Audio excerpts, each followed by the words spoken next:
Boa noite. De acordo com dados do Ministério da Saúde, a pressão alta é um mal silencioso que atinge mais de 30 milhões de brasileiros.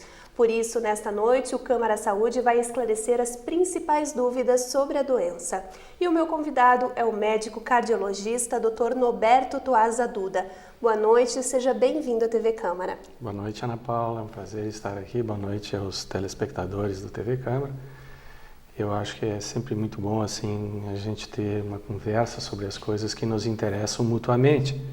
Eu como um consultor e a pessoa que precisa desse tipo de serviço, porque como falaste, a prevalência hoje de hipertensão arterial é muito alta, Então isso aí é uma coisa que consome muito dinheiro, traz uma repercussão sobre a família e a sociedade, então a gente precisa investir muito nisso para que a gente tenha esses benefícios de diminuir mortalidade, principalmente diminuir complicações que depois trazem uma carga maior ainda para as pessoas que convivem com essa pessoa e tem uma qualidade de vida melhor.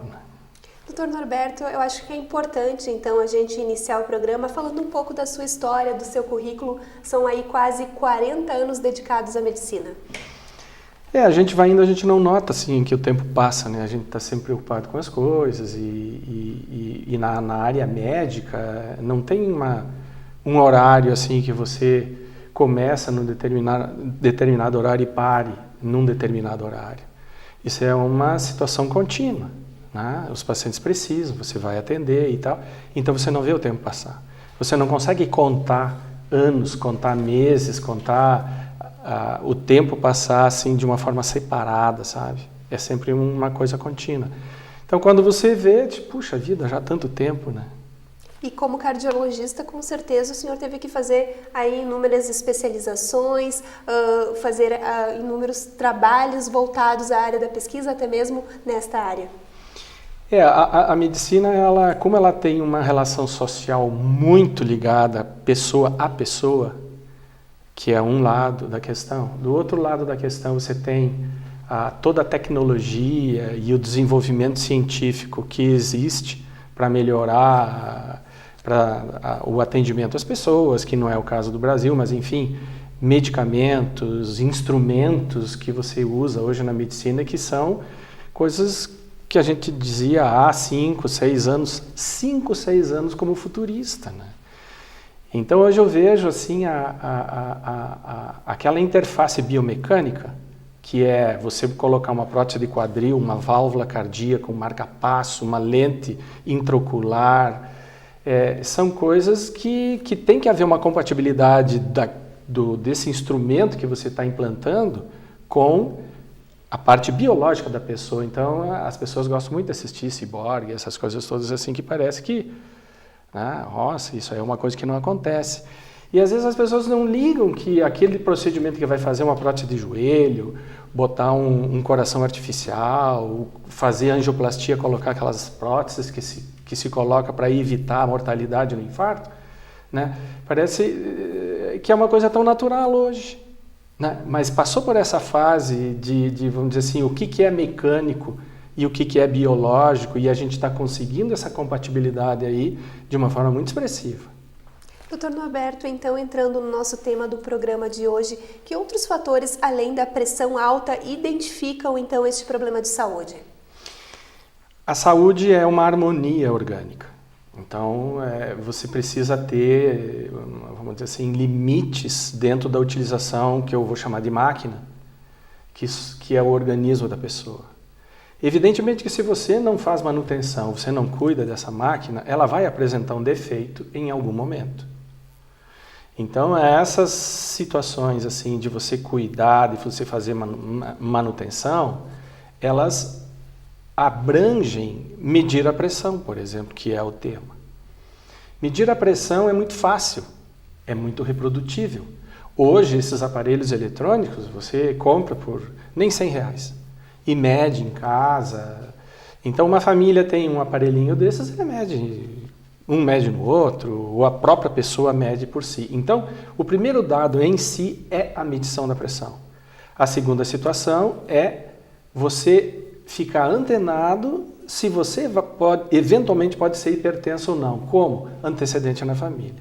Pai e mãe hipertensos, né? Tu pode já inferir que acima de 50 anos, provavelmente você já vai começar a ter hipertensão arterial primária, ou seja, geneticamente derivada. Existem hipertensões que são secundárias, que a gente chama decorrentes de alguma doença. Insuficiência renal, problemas de circulação a nível renal, problemas endócrinos e que levam a pessoa a ter uma elevação da pressão e que são situações curáveis. Vamos supor que você tenha um feocromocitoma, por exemplo, que é uma doença da suprarrenal. Você vai fazer uma cirurgia, tira esse feocromocitoma, cura. Agora, a hipertensão secundária, ela não é essa hipertensão que nós falamos normalmente na vida cotidiana.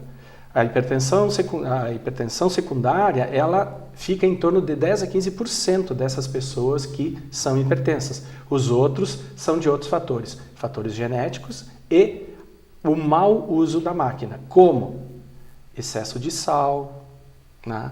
Situações muito estressantes continuamente, onde a pessoa vive, como na linguagem popular se chama assim, viver debaixo de mau tempo, né?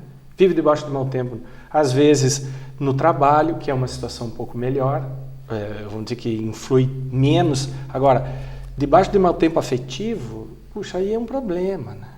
Aí realmente é um problema maior. Quando você junta mau tempo no trabalho, mau tempo afetivo, bom, aí está estabelecido um ciclo vicioso, porque o organismo ele se prepara para lutar ou para fugir. E nessa preparação de lutar e fugir, aumenta a pressão arterial, aumenta o batimento cardíaco, todo o organismo se prepara para se defender, porque isso é instintivo. Isso é do instinto de conservação da vida de cada um. Então, quando você vai juntando excesso de sal, problemas profissionais, problemas afetivos e genética, bom, o que precisa ainda a gente fazer? Fumar bastante, beber bastante, né? E andar se metendo em encrenca no trânsito, né? Então, aí são aquelas coisas, puxa, o fulano tá mal, né? E a pressão ideal é considerada aquela 12/8, independentemente da idade ou não? Não, assim, ó, a pressão arterial, ela tem dois valores, o valor máximo e o valor mínimo.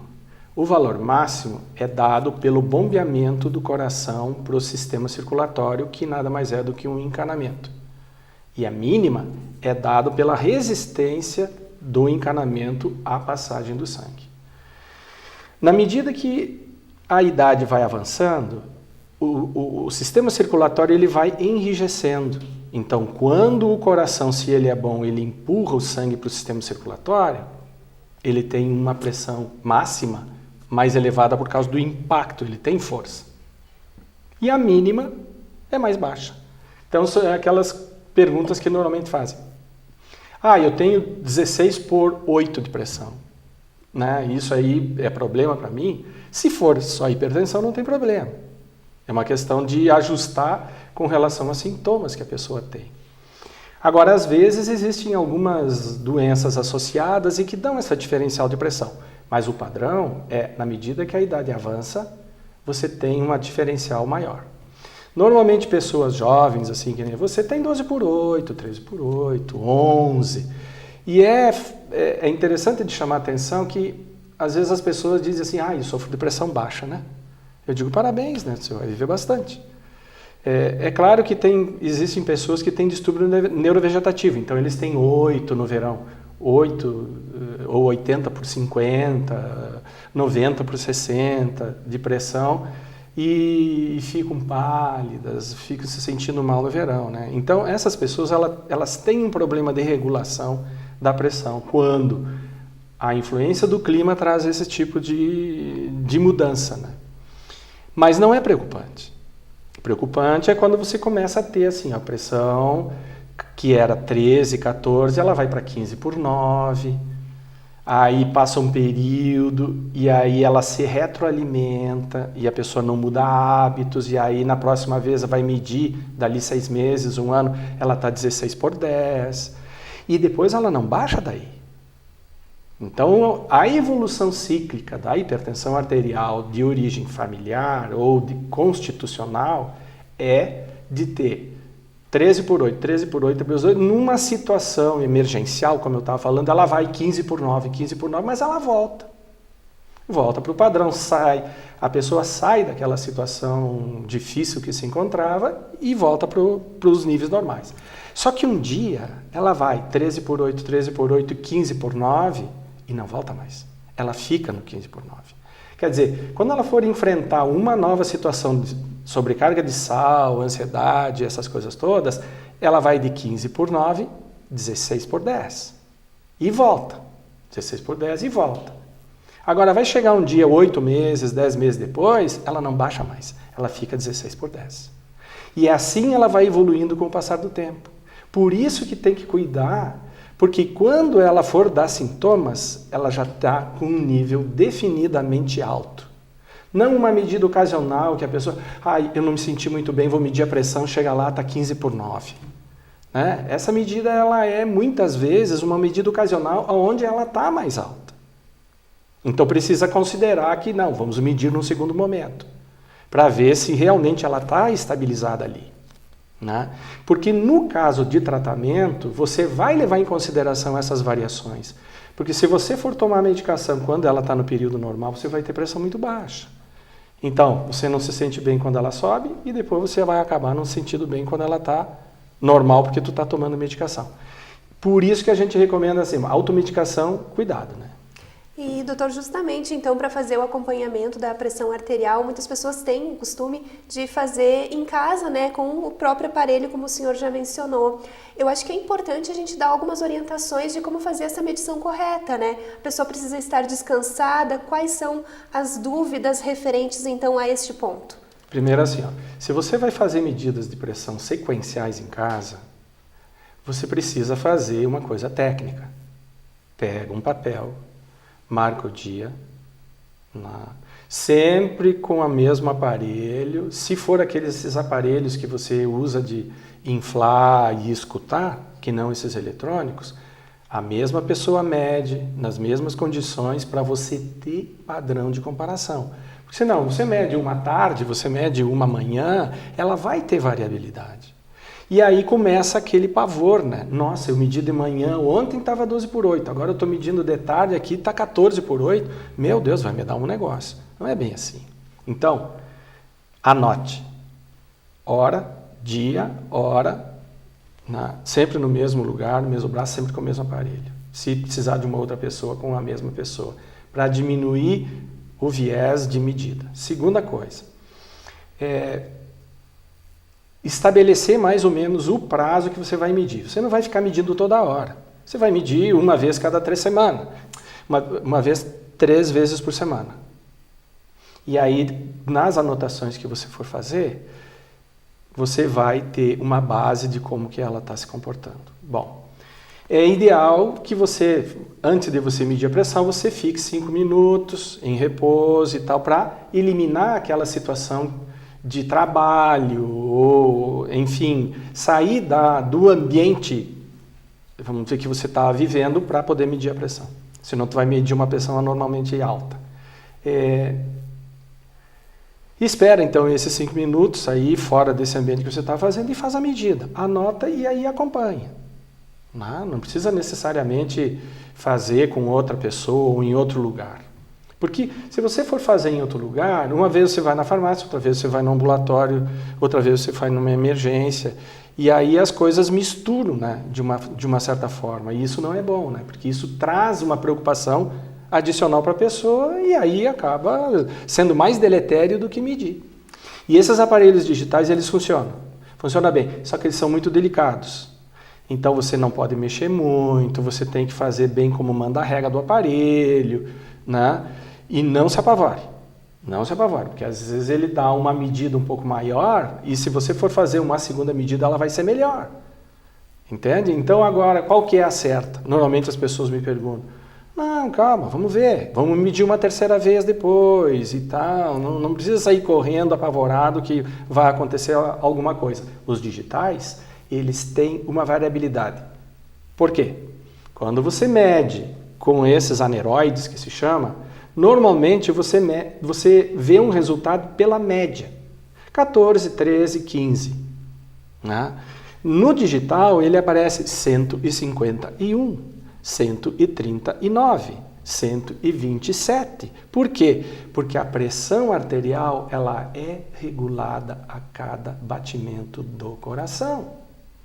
Se a pessoa tem arritmia cardíaca crônica, que é muito comum em pessoas de idade, exemplo, fibrilação atrial, que o ritmo é completamente desregulado, a pressão também vai ser sempre diferente.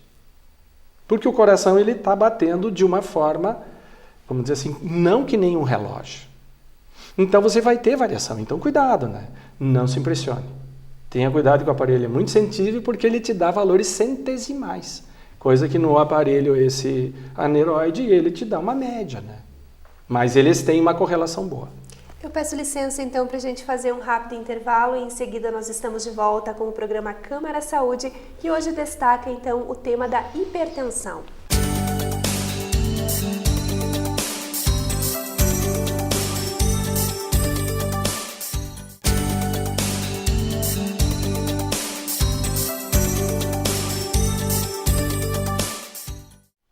Estamos de volta com o programa Câmara Saúde, que nesta noite aborda a hipertensão.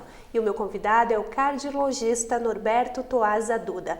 Doutor Norberto, nós estávamos falando então no bloco anterior um pouquinho sobre como que faz a medição então da pressão arterial.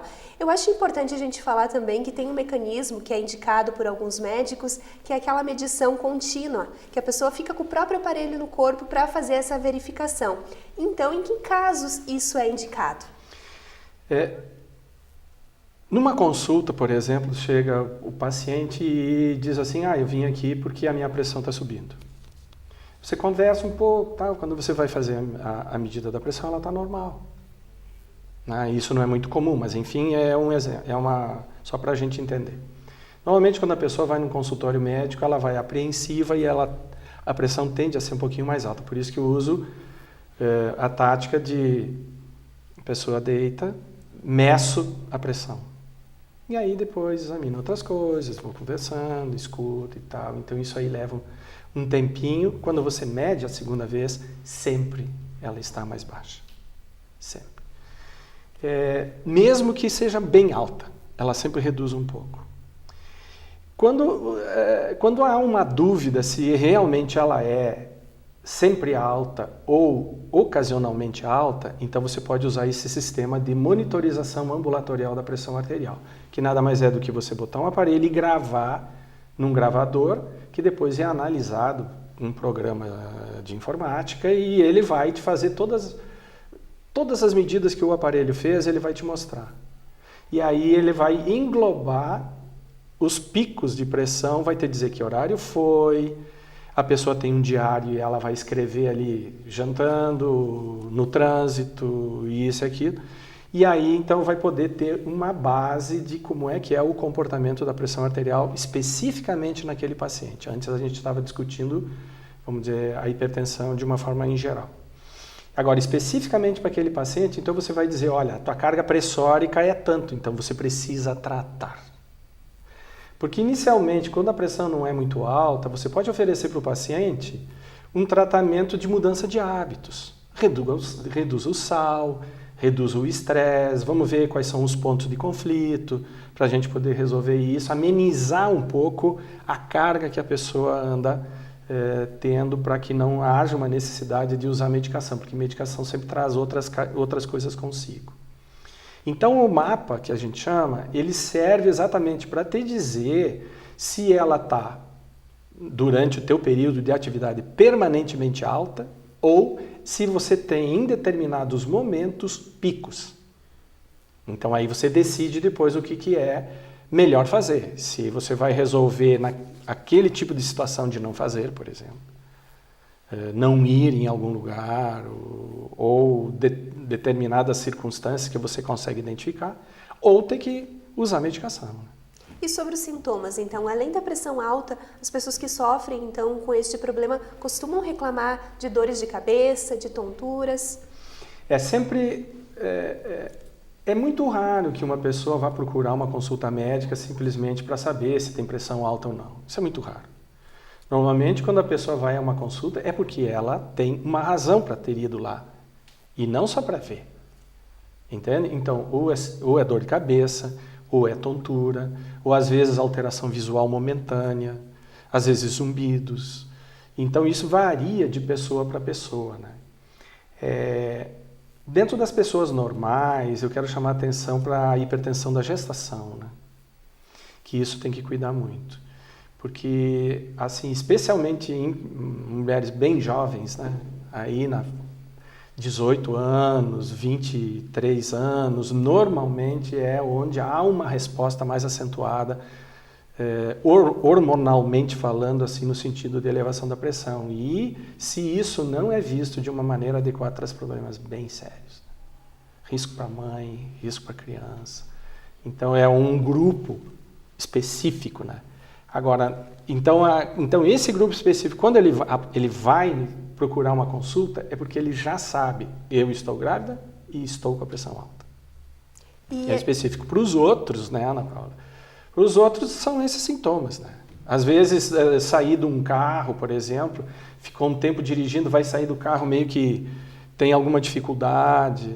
Então, é sempre bom ficar antenado, né? Que tenha alguns sintomas que podem te levar para esse tipo de situação, né? Até porque muitas pessoas demoram, né, para procurar o tratamento porque não sabem, né, da existência dessa doença. E no Brasil isso é muito comum, né? Mas sabe como é que é, né, Ana? É assim, ó, nós somos indestrutíveis, né? Não, isso não é nada, nós somos otimistas, né?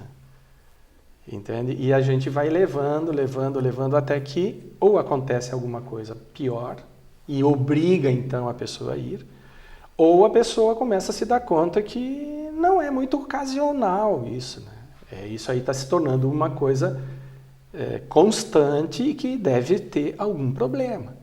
O que as pessoas fazem? Fala com o vizinho, tá? Não, mas tu foi medir tua pressão? Não foi. Mas mede a pressão, rapaz. Vai lá, mede a pressão, tá alta. E esse problema, ele é bem mais grave do que a gente observa as pessoas comentando, né? Quando se fala em doença, a hipertensão é um dos assuntos menos comentados, então, entre as rodas de conversas de amigos. Né, hoje, para te ter uma ideia, a hipertensão aqui no Brasil é 50% praticamente da população. Exatamente. 47% especificamente, mas é muita gente. É muita gente. E a outra coisa é o seguinte, são coisas reversíveis. Você consegue ter uma vida normal, protegido dentro das orientações que forem dadas pelo teu médico. Seja medicação, seja mudança de hábitos, dietéticos, de comportamento. Então, isso aí Porque hoje, se você não cuida da tua saúde, você vai precisar ter tempo para cuidar da sua doença. Não adianta. Entende? Não, isso e se depois me der... Não, daí eu vou resolver, né? Claro. Depois você se obriga, né? Antes você poderia fazer uma coisa muito mais fácil. Então eu vou prevenir isso, eu já vou tratar e tal. Então você está tomando um tempo e um recurso atual que parece ser, vamos dizer assim, não é producente, né? Mas na medida que você deixa essas situações andarem para frente sem controle, aí um dia, vamos supor que a pessoa tem um AVC, por exemplo. Né? Paralisa um lado por um problema hipertensivo, e aí vai ter que ter alguém que cuide, a pessoa perde a sua independência. E aí? Aí vai ter bastante tempo para cuidar da sua doença. E a medicação? Então agora vamos entrar num assunto delicado, porque as pessoas têm o costume de se automedicar. Mas nesse caso, não se pode fazer isso de forma alguma sem orientação médica. Então é importante a gente mencionar que também nem todos os casos é preciso então a medicação, doutor, e por isso precisa então visitar um médico. Isso. Normalmente a automedicação ela significa um gasto maior. Porque tu experimenta uma coisa, não me senti muito bem, experimenta outra e abandona. Aí acha que melhorou e vai levando, aí começa de novo. Né? Se entra numa segunda etapa de automedicação de novo, gasta mais. Resolveu? Não. E às vezes nesse intervalo acontece alguma intercorrência. Depois, aquele sintoma que muitas vezes a pessoa se queixa para o médico, dentro de uma história toda que o médico faz, né, ele pode valorizar muito mais um outro sintoma que não esse que ele foi se queixar. Então não é incomum que a pessoa vá fazer uma consulta porque está com excesso de peso, vamos supor, ou porque apareceu glicose alta e tal, e acabe saindo com medicação para hipertensão, por exemplo. Então eu acho que sempre que há uma suspeita e sintomas, é bom consultar. Por quê? Porque você identifica exatamente o fator, tem um diagnóstico, eventualmente faz algum exame complementar para verificar se tu tem já comprometimento de alguns, que na hipertensão a gente chama de órgãos-alvo, que é circulação cerebral, circulação cardíaca, circulação renal e retiniana. Então, esses órgãos-alvo, eles precisam ser avaliados dentro dos quadros de hipertensão para ver até que ponto eles já estão comprometidos e que você precisa protegê-los mais. A medicação que normalmente se usa, hoje em dia a gente tem um arsenal muito grande. É praticamente nula vamos dizer, a chance que você não controle a pressão arterial. Tu tem uma combinação de vários medicamentos, várias doses, e isso depende muito de uma receita, por isso que chama receita, porque a receita é individual. Aquela receita serve para você, serve para fulano, né? Não é o fato de várias pessoas tomarem o mesmo tipo de medicamento, não quer dizer que esse medicamento não seja o que foi, vamos dizer assim, esculpido para ele. Então, a receita é como se fosse uma escultura que você faz no sentido de medicar essa pessoa com aqueles remédios. Baixou a pressão? Ótimo. Se sentiu bem com o remédio? Ótimo. Não, mas tem uma coisa, não sei o que é, entende? Para efeito da medicação. Então, tem remédios, por exemplo, que têm para efeitos assim bem importantes. Uns dão tosse seca e o paciente, no fim, não dá muita bola para isso, acaba no pneumologista, porque acha que é outra coisa, né? Então, precisa conferir. Precisa fazer um início, meio e fim daquele processo todo de construção de uma receita para que a hipertensão seja adequadamente controlada, com o mínimo de efeitos colaterais. Então, todas as combinações não servem para todas as pessoas. Então, além do acompanhamento médico, do tratamento por medicação em alguns casos, a gente falou já rapidamente no programa, mas é importante a gente frisar a mudança de hábito. Então, o inimigo número 1, então, do hipertenso, a gente pode dizer que é o cigarro. Eu acho que o cigarro, ele destrói, vamos dizer, o sistema circulatório, né? Porque, como dizia